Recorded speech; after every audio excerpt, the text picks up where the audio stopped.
Very good morning to Lagos. This the Smooth 98.1. I love music, love life. It is a beautiful Wednesday morning, even though it's rainy, I think, at the moment here in Victoria Island. I don't know what's going on in other areas in Lagos, on the mainland, and so on. But a few minutes ago, I went outside and I saw that it was very dark and rainy. I don't know if it's the same everywhere, but no matter, we are here, we are live. Time to dive into the world of the papers. Take a look at the big stories. This is Freshly Pressed on the hump of the week Wednesday morning.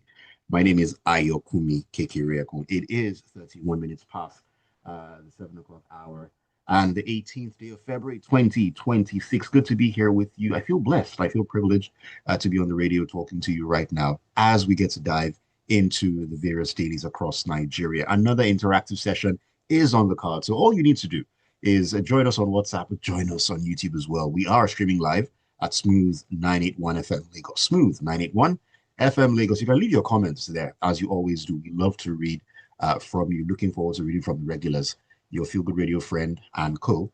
And on WhatsApp, the number is 0911-999-0981.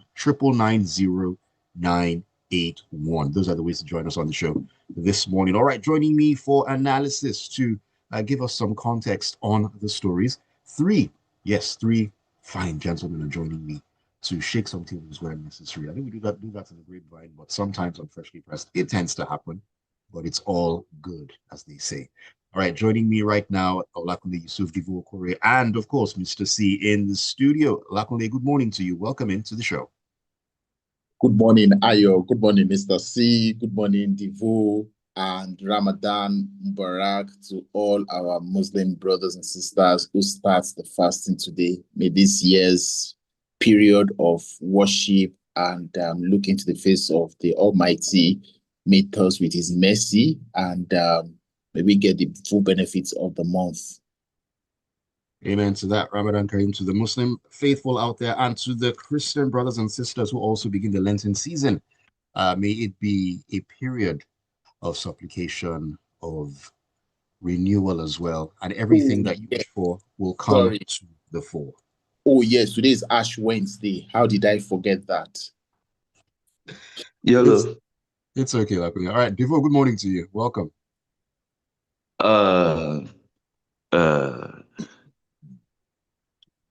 Morning. Morning, Smooth. Lagos.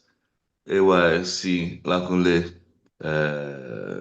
How did they say it? Bagajia in Agajia.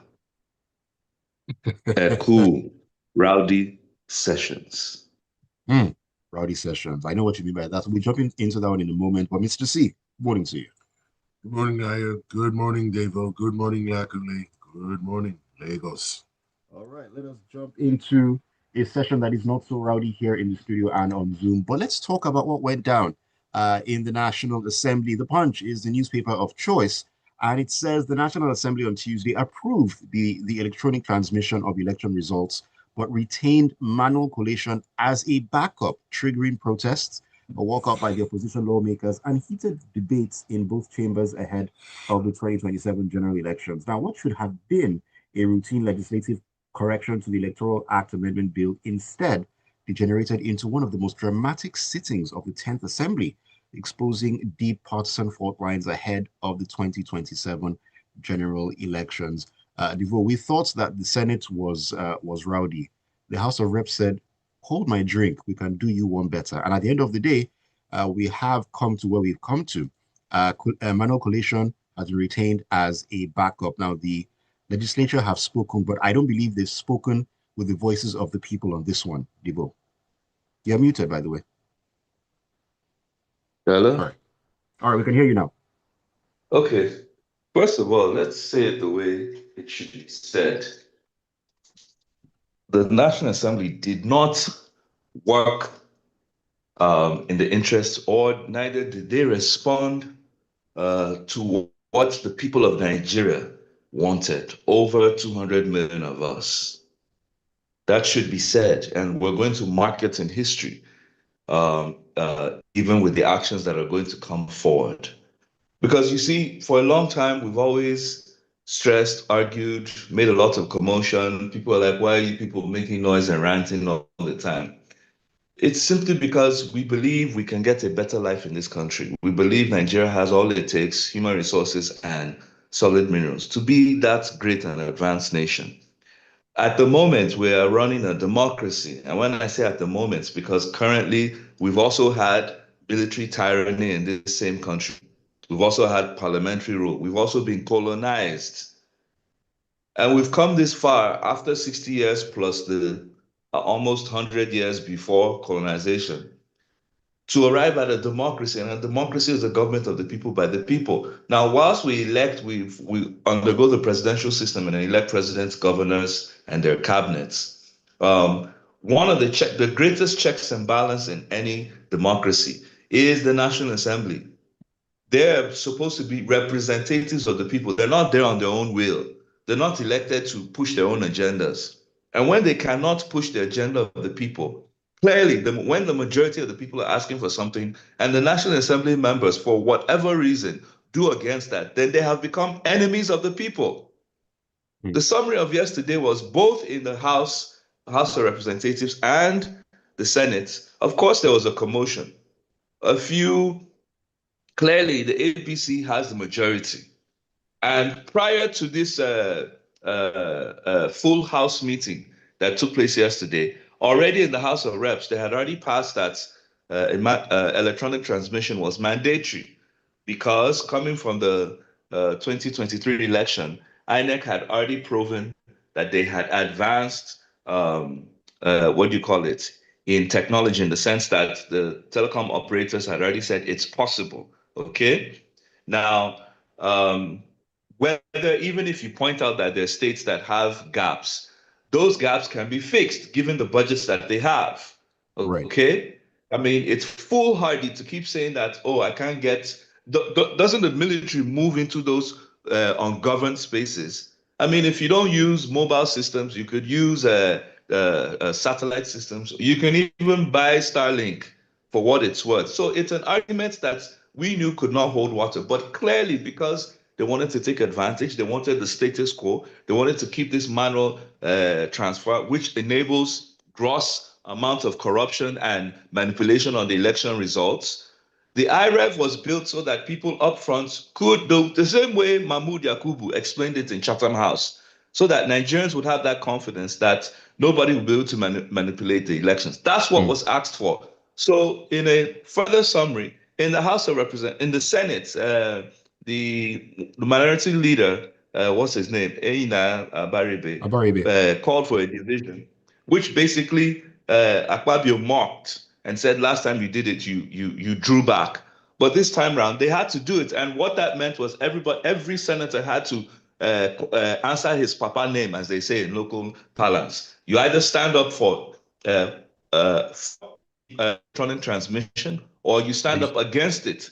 And those who said that use electronic transmission, but if it fails, use manual, means you were actually planning for a failure. You plan to give excuses. And generally, at some point, they turned it into a party affair. Maybe two or three, what do you call it?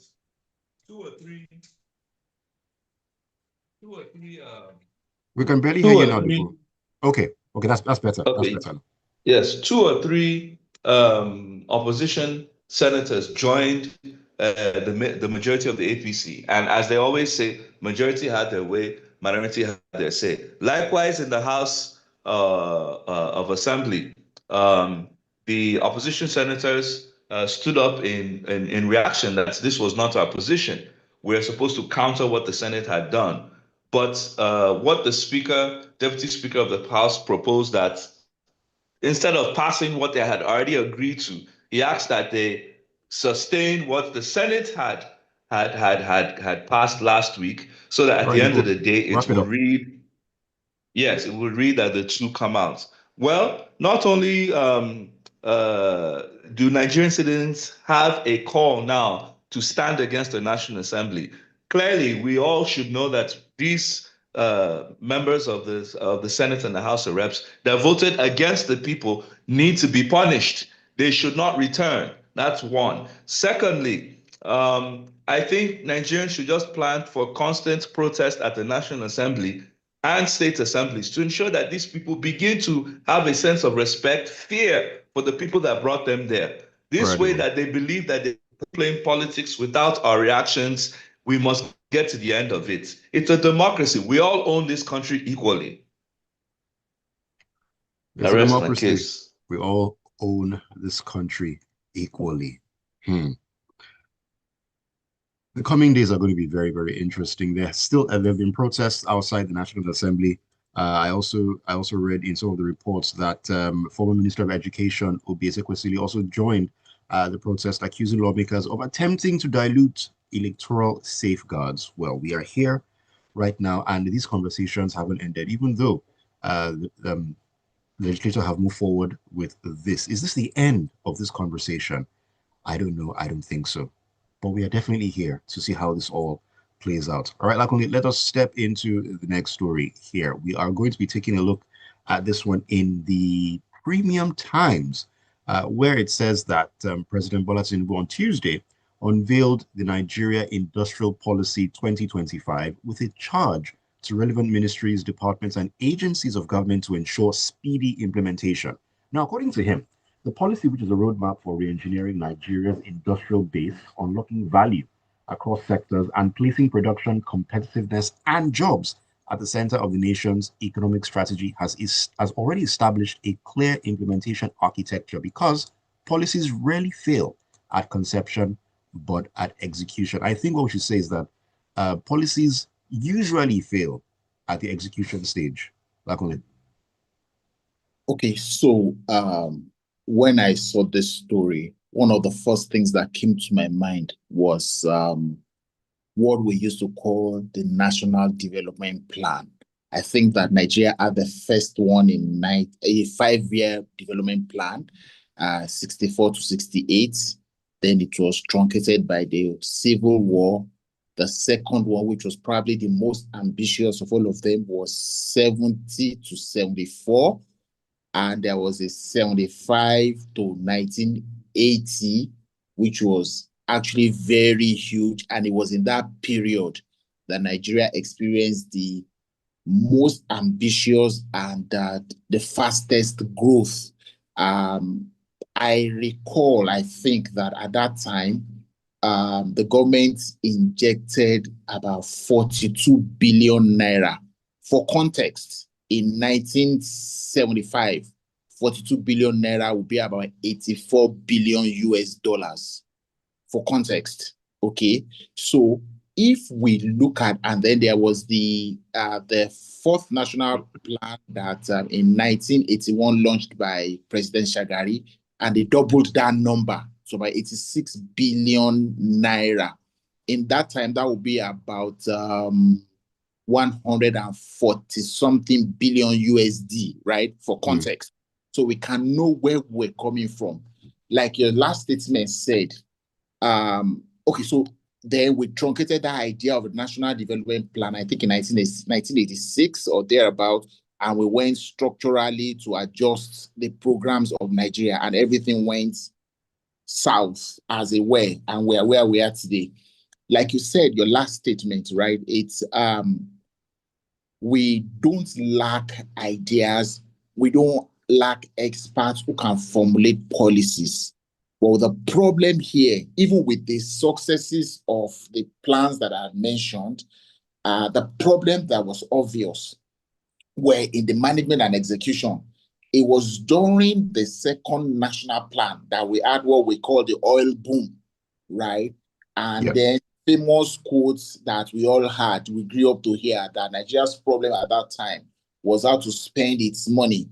And then the importation that overtook the exploitation, the massive infrastructural development, the third national plan that gave the path to the Ajakuta business. The idea was manufacture your steel in Nigeria so that Pan, Volkswagen, Steyr that were coming here at some point would not need to export knocked down parts to come and assembly here. They will actually manufacture those things here, so that there was then the Osogbo steel rolling mill where the iron ore made in Ajakuta will be rolled into sheets and all that. And there was a Nigerian machine tools just next door to Shokosi Rolling Mills to create the basic. So you would notice that the industrial plan that we're talking about today was already in some documents in the past. So why do we need to recreate the way where we can pick up this old document, look at today's whatever? We have not executed the plans in those places. Let's even forget all those things. In the idea that we're doing that, the infrastructure to even get those things going, where are they today? We have a minister for power, and he seems to be missing in action. We complain daily of broadband where it's supposed to be. We don't have them. Those are the big foundation of the thing that will cause the growth that we're looking for industrially.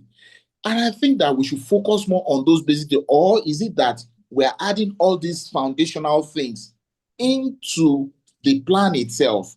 And then if we're doing that, I don't see us grow this plan in the next 4 years because we still have to do all those things, right? Right. It's a good thing that we don't lack ideas. Then what we need now is people to make all these things translate to reality that we want to see on ground. We never seem to lack the ideas. I mean, we are a country of very brilliant people. And as Lakunle has mentioned, this is not the first time that something like this would have been put together over the years. Different documentation, different conferences, different confabs, talking about the way forward and all that. But to execute, always the issue. I like to use the analogy of a football team that behind the scenes in the dressing room, in the tactical meetings, everything is on point. You do this, you do that. You are number 9, you are number 7, and then you get to the pitch. The defense doesn't know what to do. Midfield not connected to the attack. Attack doesn't even know they're supposed to be playing a match at all. It's always the execution. Planning perfect, but getting on the pitch to execute, always an issue. We hope this will be different because we've wasted so many of those years trying to get it right. We need to get it right now if we are to move on to the next level that we need to get to as a nation.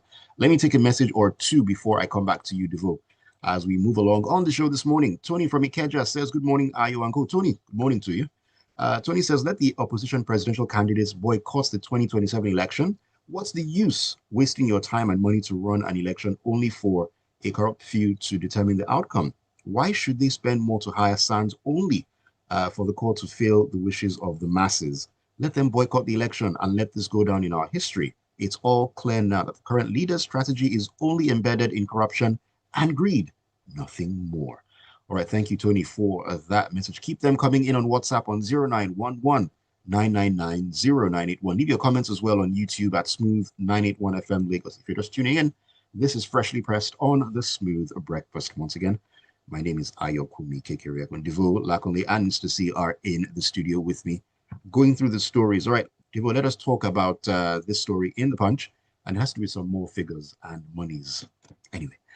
Ministers in charge of key infrastructure and service delivery agencies are grappling with a severe funding squeeze, as figures obtained by the Punch show that MDAs received less than 1 trillion naira for capital projects in the first 7 months of 2025. Now, the data used for this report was the most updated available from the Budget Office of the Federation, as the agency had yet to release comprehensive full-year implementation figures, despite the fiscal year being well advanced. Now, we've been hearing different stories from ministers during budget defenses about the fact that they didn't receive monies to execute projects in 2025 and so on and so forth. Now, Devoe, I know that at different times we've done a lot of borrowing. We've borrowed a lot of money for goodness knows what. What has all that money been used for if all these MDAs and all these MDAs are complaining about funding not getting to them at all? What's happening? Well, let's call it an old problem that we've always had that has come to bite us. And in summary, because there are lots of numbers here, you know, the budget is normally split, let's say roughly in 3. One, you have recurrent expenditure, which is the bulk that takes care of salaries, allowances, etc., of civil servants across and elected officials across the ministries, departments, and agencies. Okay. Right. And then you have the capital budget. The capital budget is usually at a 25-30% quota. And what that does is it's meant to address the heavy lifting, especially where infrastructure is concerned. For example, the Ministry of Works, the budget for the roads. For defense, it's the budget for equipment and this heavy training.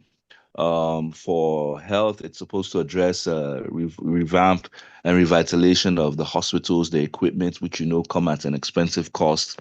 Likewise, in education, for the revitalization of the schools, etc. Now, what they've said is that capital budgets have suffered within this last MTEF, and um, what do you call it? Delivery only came, and this is MTEF of sorry, let me get that. MTEF of 2026 to 2028. 28. Yes, it was put at 18 trillion, but pro rata, it's puts that the benchmark was at 10. Now, in actual delivery, they only got 7%. Okay, out of a 10-month window. Now, the problem here is definitely what that means is they cannot do anything. I mean, the most hopeless case was in the Ministry of Health that was supposed to get about 2 point something trillion. They only got 36 million.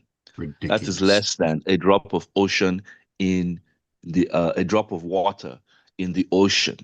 So now you can understand why much of the ministries, departments, and agencies have been moribund. I mean, for example, why has the Minister of Foreign Affairs not taken off? They've not gotten revenue.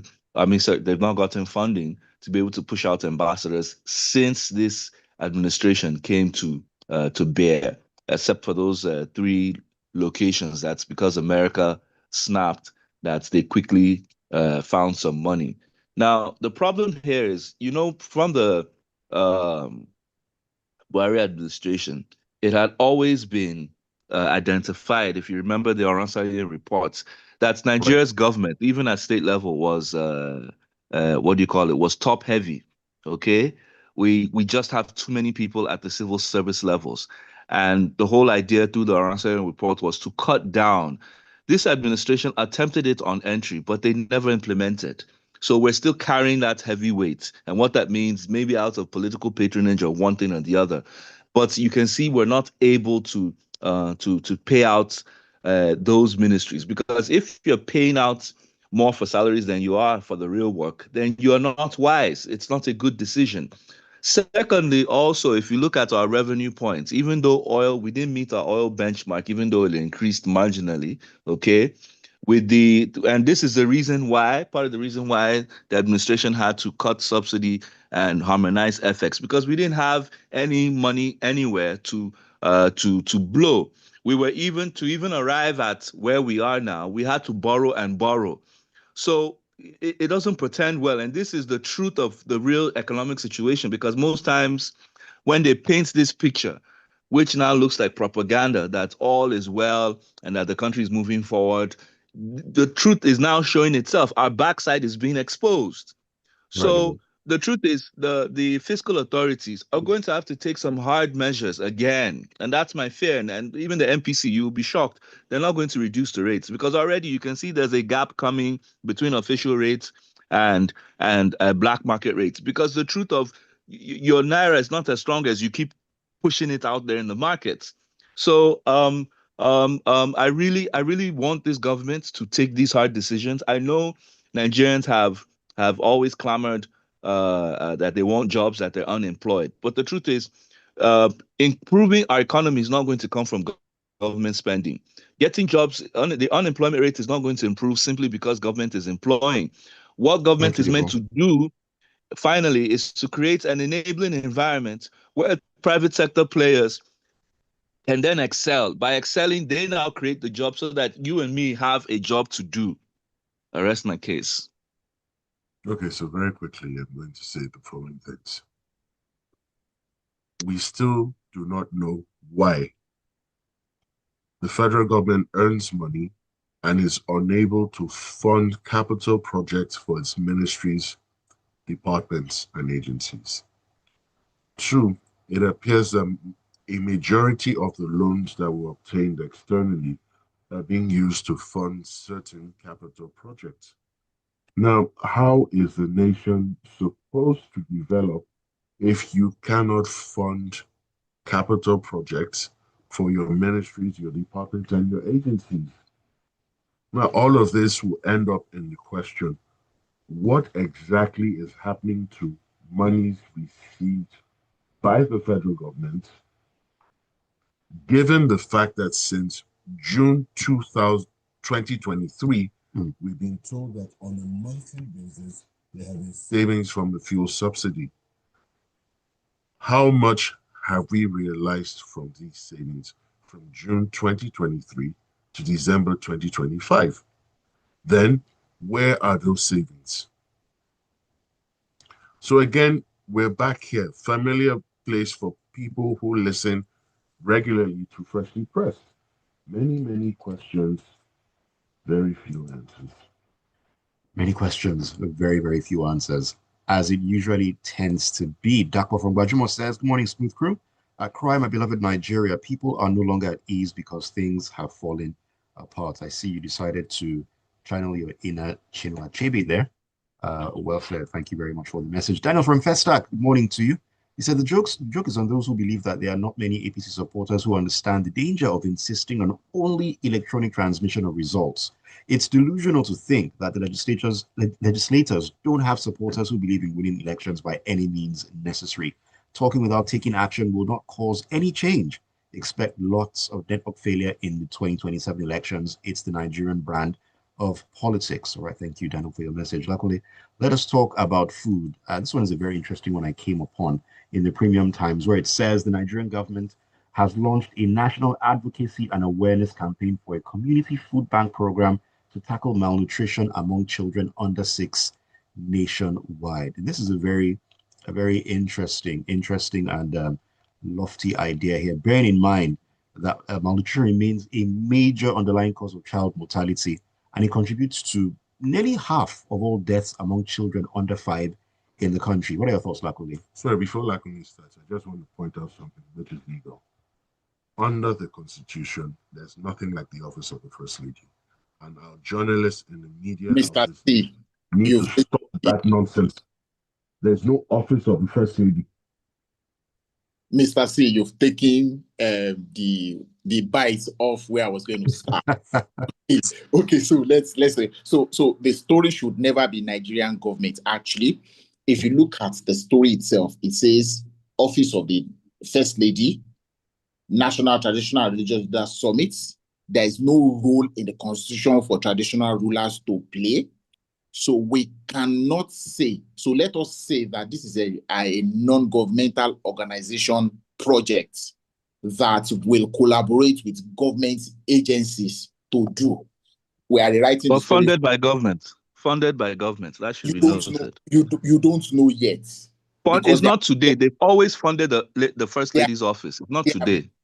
They have not said that they fund the Office of the First Lady, not fund this project. We don't know yet. They have not said the government is funding it. They said collaborate. Whatever collaborate means, let it be clear. The idea of a food bank is not a bad one. But you see, it is the foundation on which the food bank itself is resting that we're already criticizing now. So that gives all of us a reason to doubt how this is going to work, how functional this is going to be. And I think that we should separate these things once and for all. We need our Senate to be very clear on certain things about this kind of things. Also, another thing that we have also noticed that most things that we have done on the national level, on the national scale, never gets to be effective. We can name so many in Nigeria today, even at some state level things. You know, there are some states that tried this feeding thing. Even the federal government in 2017 or 2016, thereabout, when we had the vice president go around eating with some children in some schools. School feeding program. As the school feeding program, we know how it ended. So at the national level, things like this won't probably work. Maybe what the Office of the First Lady as an NGO should do is to collaborate with smaller NGOs that have closer ties to localities where we know that this is critically needed, and source for funds from private sector, from government, from everywhere they can get it, and coordinate how these funds are used for the food bank in such places such that the real needers of this food that the food bank is going to access, going to coordinate, going to store, gets to them. And that's the only way I see that it can be functional. Okay, so very quickly, one sentence. This administration particularly is determined to turn a majority of the Nigerians into people who depend on handouts and gifts. Why can't you create an enabling environment for every Nigerian to have the potential and opportunity to thrive? We will always have people who need food bank anywhere in the world. Luckily, 143 million Nigerians live under the poverty line. That's not acceptable. Yes, that is not acceptable. But for those who need it, we would always need to have something called a food bank. Maybe not for 173 million people, maybe for 40 million people, maybe for 10 million people, we would always need it. So that's why it should not be a government focus. All right, gentlemen, time for messages. Olaliko Oiniko says, Dear Smooth and our dynamic analyst, I have the following questions begging for answers. Number one, can we name 3 countries or democracies that e-transmission is mandatory and the sole means of election results transmission? Number 2, what is the internet penetration rates in Nigeria and can it ensure e-transmission? Number 3, how do we use e-transmission to conclude a manual voting system? And number 4, finally, what is the difference between real-time e-transmission and e-transmission? You're giving us homework to do at the end of the show. Answer question 1. Question 1, because nobody is doing it doesn't mean we cannot do it. Some of the things we are doing today in Nigeria, we copied it from somewhere. So if we did it first, others can copy us. Well, I need to rush through the other messages, but I will do the homework later on that. I'll probably send you a message with some other answers. This is from Deji, who says, you mean many new and repeat questions with obvious solutions and answers, but refusal to make the right decisions? Well, here we are. This is from Shegun, who says, good morning, Smooth. Didn't Mr. Jagaban claim they had met revenue targets since August 2025? Why the story of underfunding? I think that was for non-oil exports, if I remember correctly, or something. Was that it? I think so. Can't remember precisely right now. Joseph Mania in Silver State says, most of the politicians either elected or appointed are the weapons fashioned against Nigerians. It's obvious that bills or laws that don't favor them, they always have a way to circumvent. Recently, the tax alterations which haven't been solved, now the electoral laws, because they know that they haven't been up and doing, providing dividends of democracy. By force, by fire, they want to remain in power. They're just colossal waste of resources and space. May God help Nigeria. This is Leko in Lagos, who says, morning crew, I want to ask, are we in a democracy or autocracy or feudalism, that is civil protest concerning the electronic election transfer in real time? The president will send, who said the president sent the police and the army? Mr. Leko, who said the police sent the... Tony Marine Beat says, good morning, I don't understand how the Senate president, who should play a neutral role in presenting 2 opinions on the floor of the House for voting, will now present one with some form of bias, indicating clearly where his interest lies. Wherever this leads our democratic process, this bill will eventually be tagged the Akpabio bill, so that the yet unborn will remember him for the damage he did to our democracy. As for the one who told Nigerians not to vote him, if he fails to deliver 24/7 power, now abandoning the grid, that's a give up on his part, in my opinion, and Nigerians now know what to do. As a matter of fact, recontesting after such failure shows a lack of integrity on his part. It's clear. And okay, Shegun answer some questions that Lekon asks. He says, real time means there and then. E-transmits immediately, not just at any time. Okay, thank you for doing part of the homework there, Lekon. All right, we need to call it a morning on the show. This has been Freshly Pressed, a very interesting show, as it always is. Thank you for the messages. Big thank you to you. Okay, I didn't take this message from Ajay. Let me just sneak it in. Ajay says, the upheaval in the National Assembly about electronic transmission of election results is just another proof that our democracy is still crawling after 27 years of continuous civil rule. Democracy is about what the people want, but our reps think they can ignore their wishes without any consequences. Here we are. All right, time to go. Mr. C, Devoe, and Lakunle, it's been a pleasure having you. Thank you so much. Lakunle, take us home. Thank you, Ayo, for having me. Thank you, Devoe, for the insights, and thank you, Mr. C, for the argument this morning. I always enjoy it. People, let's be good. At least let's be good in the next 30 and 40 days. Maybe we'll get used to what we are good at now when those 30 and 40 days are over. Have a good hump of the week and let's enjoy the rest of the day. All right. Thank you, Lakunle. Devoe. Vote out National Assembly members standing against your interest. Short and sweet, Mr. C. Thank you, Ayo. Thank you, Devoe. Thank you, Lakunle. Thank you, wonderful listeners. And let's just do what we have to do. Let's just do what we have to go out there and make it a great Wednesday. My name is Ayokunmi Kekire. Keep it tuned to the Smooth Breakfast. As always, on a Wednesday, we'll be stepping into the locker room to talk about what's been going on in the world of sports, interesting developments, Champions League qualifiers, and so much more. Stay with us.